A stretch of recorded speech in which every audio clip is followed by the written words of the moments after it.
کی من جوانم، دنیا پر از جوانی، هر جا که پا گذارم آنجا پر از جوانی.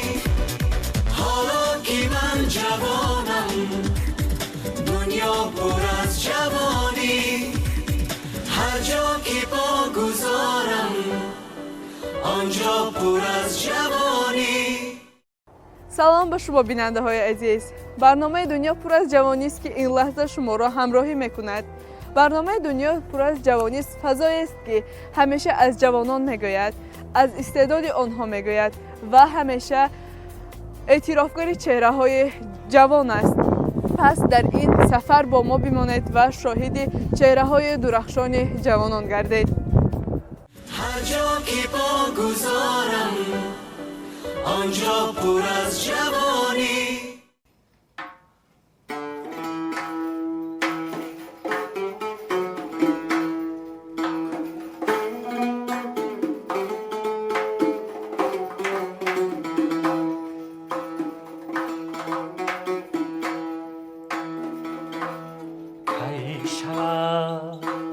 مفهومی هست بیگانه شرحی حال من،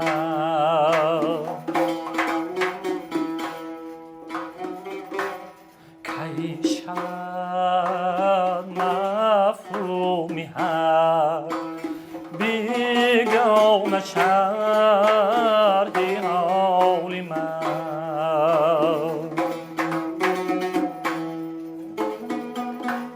دیگری جز دوست آگه نیست از احوال من.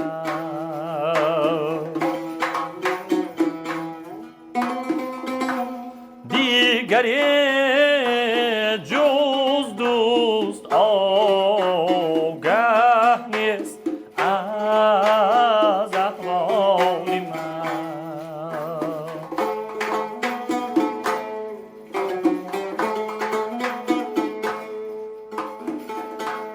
مرغی تصویرم مرا در دل غمی پرواز نیست، از من چرا رنجیده ای؟ روزی اول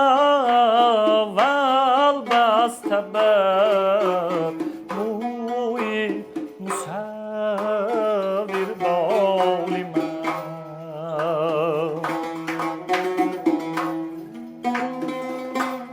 روزی اول بسته بر موی مصور بال من.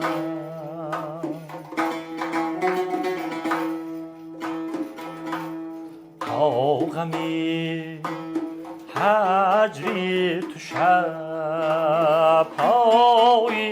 جدایی را زدی،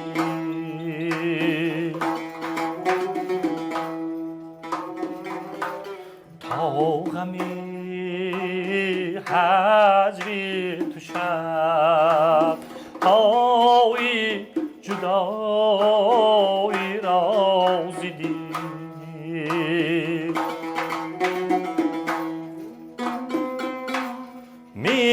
میکند ایثار به ایما زبانی لال من.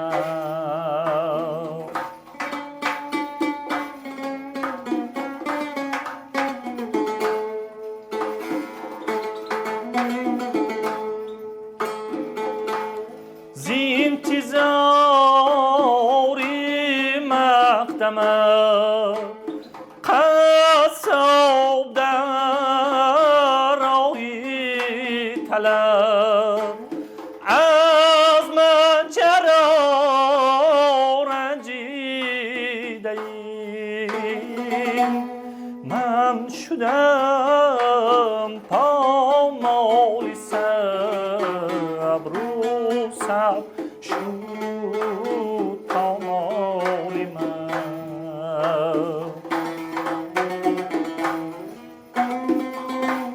من شدم پامال سب رو سب شد پامال من. بیننده های عزیز، برنامه دنیا پر از جوانی است ادامه دارد و چون میبینید ما در محیط ساز و نوا قرار داریم و به واسطه شما نیز این لحظه پی بردید که مهمان نوبتی برنامه ما نیز از چنین محیطن، یعنی سراینده هستند و می نوازند و این نفر هستند مصطفی خوجه. تاش خوجه، خوش آمدید به برنامه دنیا پر از جوانی است. سلامت باشید. تشکر. بیاید صحبت را از آن آغاز میکنیم که چگونه شما راه شدید سوی صنعت، راه آوردید به سوی نوا، به سوی موسیقی. تشکر زیاد. اولا سلام و درود خود را به تماشابینان برنامه دنیا پر از جوانی است میرسانم و از شما میnnador هستم که مرا به این برنامه دعوت نمودید. اینجا سوال آیدی چگونه به همین صنعت راه یافتنی من سوال کردید.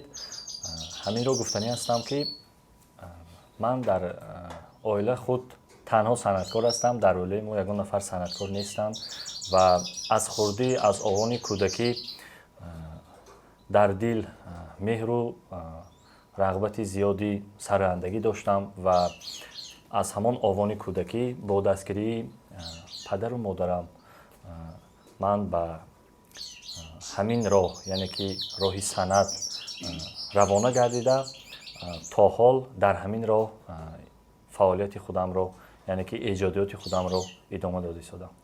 شما در آزمون جمهوری تاجیکستان وطن عزیز من غالب آمدید و پس از غالبیت چگونه احساس شما را دست داد و آیا یگان تغییرات در زندگی شما، در فعالیت من بعده شما پیش آمد یا نه؟ بله، در آزمون جمهوری تاجیکستان وطن عزیز من بنده سزاوار جای اول گردیدم که باعث افتخار و سرفرازی است که آزمون بیوسته با دستگیری و راهنمایی های پیشوای ملت اساسگزاری صلح و وحدت ملی محترم امام علی رحمان دایر میگردد همه ساله و به من میسر گردید که من در آزمون هنر خود و استعداد خود را نشان داده سزاوار جای نمایان گردم. بله، چون که آگاه هستیم شما در مدتی که این آزمون جاری میگشت، یعنی آزمون برگزار میگردید، در خدمت وطن بودید و چگونه آمادگی میدیدید به آزمون و آیا برای شما شرایط ها فراهم آورده شده بود یا نه؟ بله، اینجا درست قید کردید.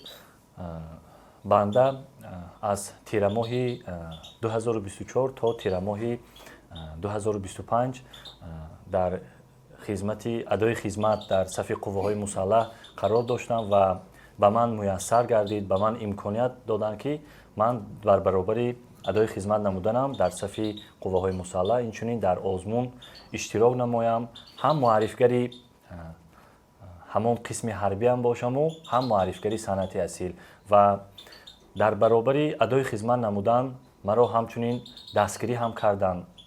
منتداری خودم را به همون راهبریتی قسم حربی که مرا در همون لحظه های بسیار ضروریتناک، یعنی که ضروریت بود، مرا دستگیری نمودند و من در آزمون رفتم اشتراک کردم و منتداری صمیمی خود را به آنها ابراز می‌دارم و همچنین به استادانم که مرا در همین راه، در همین جاده که یک وقتی کوتاهک بود برای در آزمون اشتراک کردن، یعنی که برای مشق و تمرین کردن وقتی کوتاه بود، اما استادانم نیز مرا در همین وقت‌های کوتاه همیشه دستگیری کردند و من در آزمون سزاوار جای اول گردیدم. من که خود 4 سال در کنسرواتوری ملی تاجیکستان به نام طلب خوجه ستاروف ختم نمودم. بعدی ختم کنسرواتوریا به صف قوه‌های مسلح، یعنی که برای ادای خدمت وطن مادر اسپار گردیدم و در برابر خدمت در آزمون جمهوری تاجیکستان وطن عزیز من اشتراک نمودم و اشتراک در آزمون برای ما یک درس است، یک امتحان است، گویم خطا نمی شود، زیرا که در آزمون همه وقت همیشه مبارزه هست، رقابت هست و این озмунҳо моро яъне ки водор месозад ки мо эҷодиёту фаъолиятамонро дучанд намоем ва ниҳоят соли сеюм аст ки дар озмуни тоҷикистон ватани азизи ман иштирок намуда сазовори ҷои аввал гардидам ва бисёр барои ман таъсири калон расонид ин озмун, зеро ки рақобат дар озмун ҳамеша пурқувват аст ва ҳар як иштирокчӣ ҳам бисёр аст. Аз тамоми гирду навоии ҷумҳуриямон тоҷикистон иштирокчӣ бисёр аст ва ҳамчунин талаботи аъзои ҳакамон низ сангин аст ва мо кӯшиш кардем ки фаъолияти ҳамон чорсола, фаъолияте ки аз ҳамон зинаи аввали сарояндагиро ки ман оғоз кардам ва баъдан ба консерватория дохил шуда дар он ҷо омӯхтам, он чизе ки маҳорате ки доштам дар ҳамон озмун нишон додам ва ин бевосита қайд кардан ба маврид аст ки бо дастгирии устодон аст, заҳмати устодон аст ва заҳмати худ банда аст ки он чизе ки омӯхтам барои шунавандагон, барои аъзои ҳакамон нишон додам ва аъзои ҳакамон ҳунари маро яъне ки писандидан ва ба ман ҷои аввалро сазовор донистанд. خیلی خوب. وقتی که انمین در آزمون اشتراک میکردید و میدیدید رقیب از شما بیشتر و خوبتر مینوازد یا میسراید، شما را چگونه احساس فرا میگرفت؟ شاید فکر میکردید برای من جای غالبیت نیست؟ این گونه احساس بود در شما؟ بله در هر یک آزمون ها هستن این گونه احساسات ها و تا اون دمی که نوبت خود را انتظار باشیم، هر یک اشتراکچی یعنی که رقیب خود را تماشا میکند، بعد خلاصه براری میکند که او در کدام حالت چگونه سرایید، یا که در یگان مصرع‌ها خطایی کرده باشد یا که در یگان حالت‌ها از همان برآمد خود یگان راه افتادگی نشان داده، یگان مصرع‌ها را خطا کرده باشد، از خاطر فراموش کرده باشد. به هر یک همین نازکی‌ها اهمیت میدهید و تا برآمد کردن خودم من نیز همین خیل شدم، زیرا که من در آزمون هفتم یا هشتم اشتراکچی بودم از شهر دوشنبه، زیرا که چون که من خود خدمتچی حربی در شهر دوشنبه در قسم حربی شهر دوشنبه فعالیت میکردم، از همین سبب مرا همچون از شهر دوشنبه معرفی کردند. من که خود زاده شهر اصفهان هستم و در همونجا هفتم یا هشتم اشتراکچی بودم که تا نوبت من یک چند نفر اشتراک کردند و مرا در دل کمتر هر روز ترس فرا گرفته بود. چخیلی که میگویم میدان از دلیر است و من در صحنه برآمدم، خود را از دست ندادم، برآمدی خوب نشان دادم. و انا میخواهیم انمی لحظه همون سروده که شما در آزمون سراییدید و آن سرود شما را توانست رو به غالبیت بیارد، این لحظه سراییده باشد تا بینندگان نیز از مهارت و استعداد شما با خبر بگردند. باشد میسود.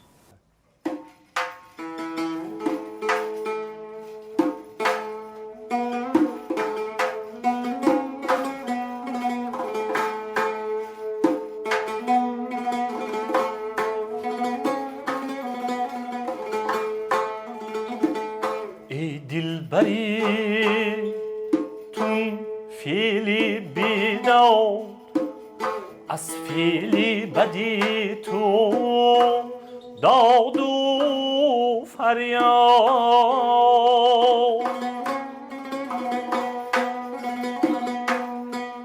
بر عهدی تو نیز خاطرم شد، از یاری کهن نمیکنی یادم، این پیشه نو مبارک باد.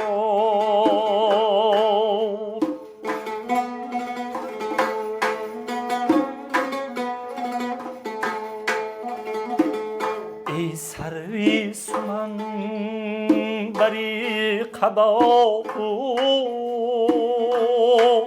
کردی تو منی از این فراموش.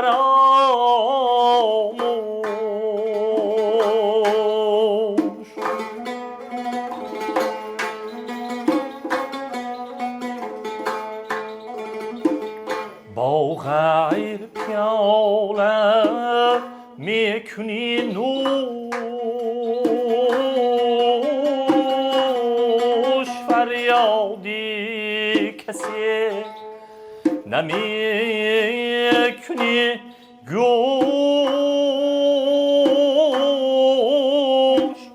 پیشی که کنی از تو فریادم.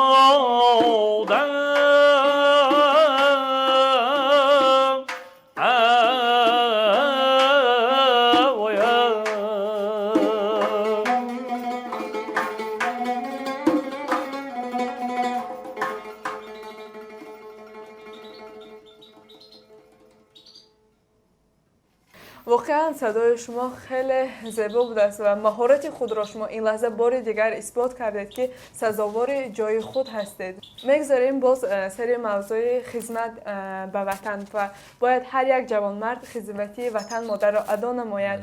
و این لحظه همچون فردی وطن دوست میخواهیم حسیات وطن دوستانه شما را شنیده باشیم. چگونه حسیات بود در وقتی که شما خدمت وطن مادر را ادا میکردید و وقتی که با آزمون وقتی که آمادگی میدید، البته لحظه‌های خاطرمان در خاطره شما نقش بسته است. چه لحظه‌های خاطرمان بود؟ اینجا درست قید کردید، هر یک جوانی که خود را وطن دوست و تاجیکستانی و تاجیک میشمارد، او باید به وطن خدمت کند، یعنی که خدمت وطن مادر را ادا کرده باشد و تا آن دمی که جان در بدن دارد به وطن صادق باشد، وطن را حفظ کند، هر یک وجب خاک وطن را حمایه کند. در خدمت در صف قواهای مسلح برای هر یک جوانمرد این درس مردانگی و شجاعت است و هر انسانی که در صف قواهای مسلح ادای خدمت میکند، من باوری دارم برای او یک درسی بزرگی برای زندگی آیندهش خواهد شد. چه لحظه های خاطرمان داشته در دوره خدمت، در دوره ادای خدمت وطن مادر؟ من که خود سراینده هستم و در همون جا نیز بهر همخدمتانم، دیگر یار و دوستانم در روزهای استراحتی، یعنی که در روزهای فرهنگی و فراغتی سرودها می سراییدیم. باز دیگر دوستان نیز پیدا کردم که بغیر از یعنی که آن ساحه که آنها مثلا آموزگار بودند یا که یگان کارگری دیگر بودند، نوابسته از آنی که آنها در جاده سند نیستند، آنها نیز از عهده نواختن یکچند اسباب‌های موسیقی نیز می‌برآمدند که ما در یک جایگی در روزهای استراحت بهر بالید خاطری هر یک خدمتچیان حربی یعنی که شب نشینی ها، چاره‌بینی ها را تشکیل می‌کردیم و روزمون رو همین طور خوش و خرسندانه نیز در آنجا می‌گذراندیم. خیلی خوب. و اینجا من پرسیدن میخواستم که استاد شما در همین جاده صنعت کی است که اینقدر کسب سرایندگی، کسب نوازندگی را به شما خیلی خوب آموزاندند؟ اینجا درست قید کردید. اولین استاد من هنرپیشه شایسته تاجیکستان اسمان جان یوسفوف هستند که به واسطه از آوان خردسالی، یعنی که از دوره مکتبخانه در نزد استاد سبق آموختم و بعداً از استادان دیگر قاسم جان حسنوف، کرامت الله غفورов در همین شهر اصفهان در مکتب موسیقی بچگانه رقم 1 شهر اصفهان تحصیل خود را ادامه دادم و بعداً وقتی که به کنسرواتوری ملی تاجیکستان به نام تلفظ ستار داخل گردیدم، در آنجا از استادم زایشاه حیدرов که به واسطه استادی اختصاصی من، یعنی که از روی سرایندگی عنعنوی به من نازکی‌های 6 مقام خوانی را می‌آموزانیدند، از آن که از بسیار نازکی‌ها را آموختم و بعداً از استادان دیگر در همان بارگاه علم و هنر که برای ما سبق می‌آموختند، خورشید ابراهیم زاده، عبدالرسول اسماعیلوف нозукиҳои шашмахомхониро омӯхтам ва ҳамчунин ногуфта намонад ки дигар устодон ки аз онҳо ман танҳо бо шунидани сурудҳояшон ба худам яъне ки илҳом гирифтаму оҳангҳо эҷод кардам ё ин ки сурудҳояшонро гӯш карда дар ину он чорабиниҳо сароидам ки ман онҳоро низ устоди худ мешуморам. бисёр ба ман як мактаби калон аст. این لحظه چون که شما قید کرده در ژانر شش مقام یعنی تحصیل کرده باز از عهده کدام ژانرهای موسیقی برمیآید و بیشتر به شما کدامش پسند است؟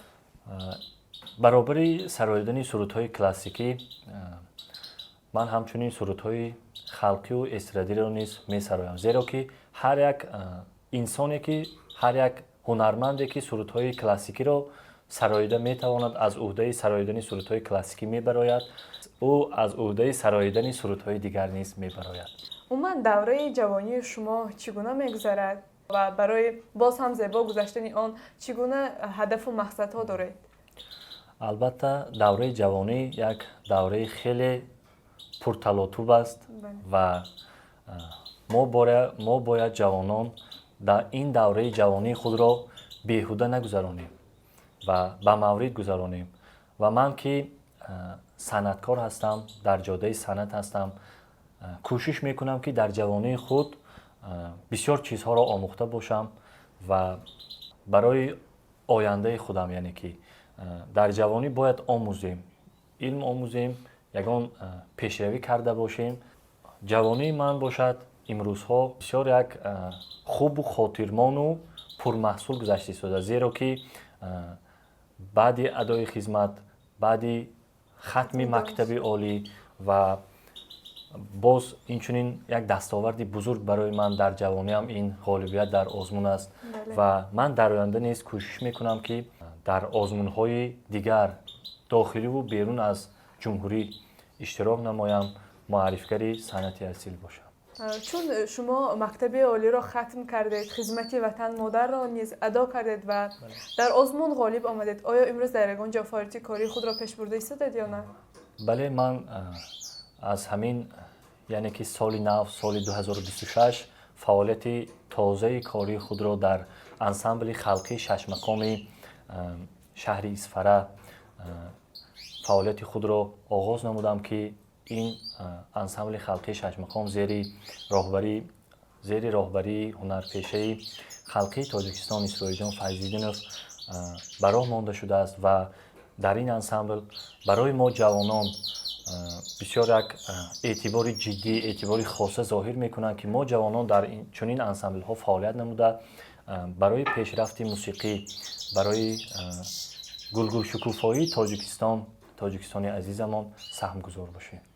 شما که امروز در جاده صنعت قرار دارید و هر بار میخواهید برای مخلصان و دوستداران سرود و نوا چیزی نو پیشنهاد کنید آیا در نقشه هست که روزهای نزدیک برای دوستداران صنعت چیزی نو پیشنهادشان گردانید؟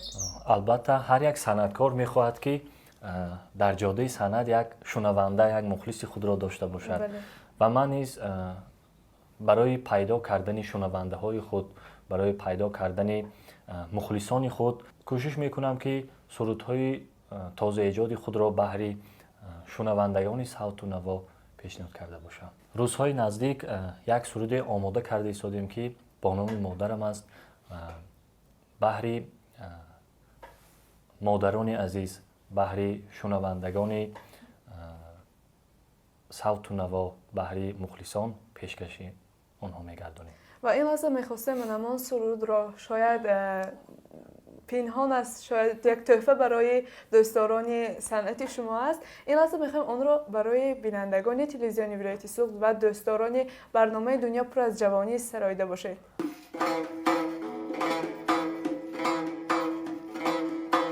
در کنارم دایما پشت و پناهم مادرم بی تو من گمراه گردم رهنمایم مادرم در کنارم دایما پشت و پناهم مادرم بی بی تو من گمراه گردم رهنمایم مادرم دوست و دشمن در غم و شادی معین می شود دوست و دشمن در غم و شادی معین می شود در غم و در شادی من هم صدایم مادرم در غم و در شادی من هم صدایم مادرم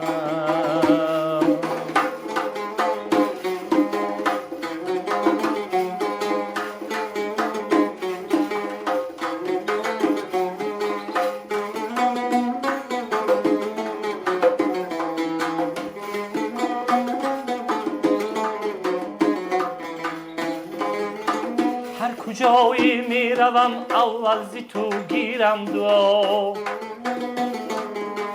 آفتابی نور فشان دستی دعایم مادرم گر تو باشی می درخشد دیده ها و قلبی من قوتی دل نوری هر دو دیده هایم مادرم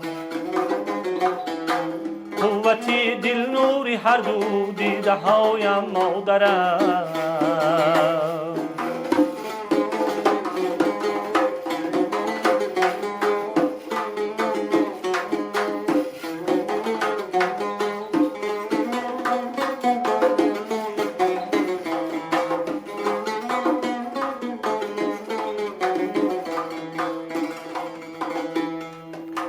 دولتی دنیا و مردم گر رسد بی خود شوم با تمامی هستی من بی تو گدایم مادرم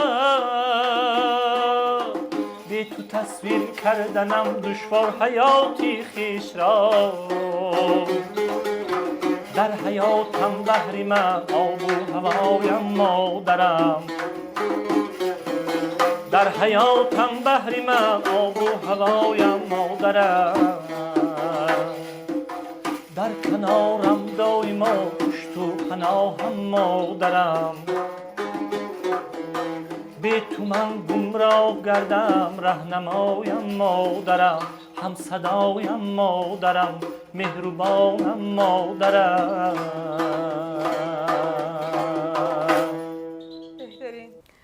و اینک میخواستم در اتمام صحبت پیام شما را به کل بینندگان تلویزیون ولایت سوغد و برنامه دنیا پر از جوانی است برای جوانان دانسته باشیم. با کلی تماشابینان تلویزیون ولایت سوغد و دوستداران برنامه دنیا پر از جوانی است برای سال 2026 بردباری کامیابی ها و اینچنین در کارها و ایجادیات و فعالیتشان پیشروی های نظررس را آرزو مندم. چنانکه که پیشوای ملت اساسگزار صلح و وحدت ملی محترم امام علی رحمان در پیامدهای خود همیشه تاکید میکنند و تکیه بر جوانان میکنند و میگویند که جوانان آینده ملتند و ما از باوری پیشوای ملت نبرآمده باید سعی و کوشش نماییم و برای گلگل شکوفایی تاجیکستان عزیزمان سهم گذار باشیم. تشکر زیاد. ما برای شما بردباری های پیوسته را تمنا داریم. بگذار همیشه غالب باشید و راه خود را با موفقانه ادامه دهید. سلامت باشید. هر جا که پا گذارم آنجا پر از جوانی. بیننده های عزیز، واقعا جوانی دوره است که باید هر دوره آن را به خوبی پسی سر کرد و این لحظه بخش پیک جوانی منظور شما میگردد تا پیک نوید از جوانانی که در هر گوشه فعالیت دارند به شما گفته باشیم. پس در این سفر همراه ما باشید و پیگیر بخش پیک جوانی بمانید. در ولایت سوغد مراسم جنبستی محفل آموزشی جوانان پیروان پیشوای ملت برگزار گردید. محفل طول 3 ماه ادامه یافته جوانان در دایره آن از استادانی صاحب تجربه درس گرفته دانش‌های سیاسی، معرفتی و شهروندی خود را تکمیل دادند. هدف اساسی محفل بلند برداشتن خودشناسی ملی، جهانبینی سیاسی و مسئولیت اجتماعی جوانان ارزیابی می شود. باعث افتخار است که پیشوای معظم ملت محترم امام علی رحمان ما جوانان را آینده امروز و فردای ملت میدانند و برای ما جوانان تمام شرایط ها را فراهم آوردند. محض کورس های آموزشی است که بعد از ختم آنها ما میتوانیم در ساحه های گوناگون همچون راهبر کار و فعالیت برده باشیم. بعد از ختم محفل جوانان پیروان پیشوای ملت، من نیز همچون مدیر قسم تعلیمی مکتب صنعت شهر گلستان انتخاب گردیدم و محض این کورس به من امکانیت داد که من همچون در وظیفه راهبری کننده کار و فعالیت برده ایستادم و میکوشم که باز ثمره مهنت هایی که استادان به ما آموزانیدند آن را در فعالیت خود بیشتر استفاده برده باشم. ضمن چاره‌بینی تاکید گردید که سیاست دولتی جوانان زیر توجه دائمی حکومت جمهوری تاجیکستان قرار داشته برای جوانان شرایط مساعد تحصیل، رشد استعداد و اشتراک فعال در حیات جمعیتی فراهم آورده شده است. دستگیری مقامات محلی نیز در تطبیق این سیاست و راه‌اندازی چاره‌بینی‌های آموزشی و فرهنگی نقش مهم دارد. ابراز شد که جوانان جواباً به این غمخوری‌ها با از خود نمودن دانش‌های معاصر، پیشبرد تشبس‌های سازنده و سهمگذاری در کارهای آبادانی و سازندگی برای رشد استوار کشور فعالانه اشتراک می‌نمایند. محفل آموزشی جوانان پیروان پیشوای ملت پیش از همه هدف و مقصد اساسی آن زیاد نمودن صف کادرهای راهبری کننده جوانان پیشصف و فعال به حساب می رود. زیرا در دایره این محفل بغیر از آن که ما با چهره های شناخته و ابرمردان سیاست میهن واخوری می نماییم، ملاقات برگزار می کنیم و درس های آموزشی به جوانان می گذاریم، غیر از این ما سمینار و ترینینگ ها نیز برگزار می کنیم که همه این سمینار و ترینینگ ها برای به جوانان آموزانیدن مهارت و ملکه های سخنوری و تشکل دادن ملکه راهبری آنها راه اندازی گردیده است و ما حرکت میکنیم راهنمایی کنیم جوانان را.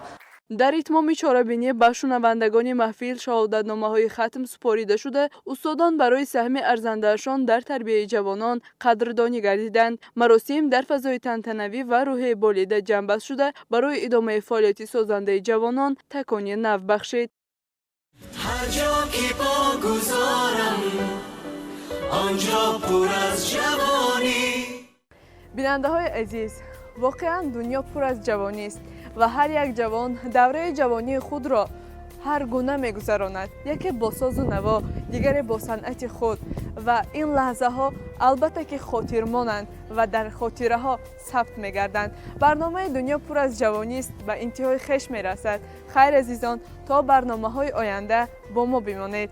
حالا که من جوانم دنیا پر از جوانی، هر جا که پا گذارم آنجا پر از جوانی.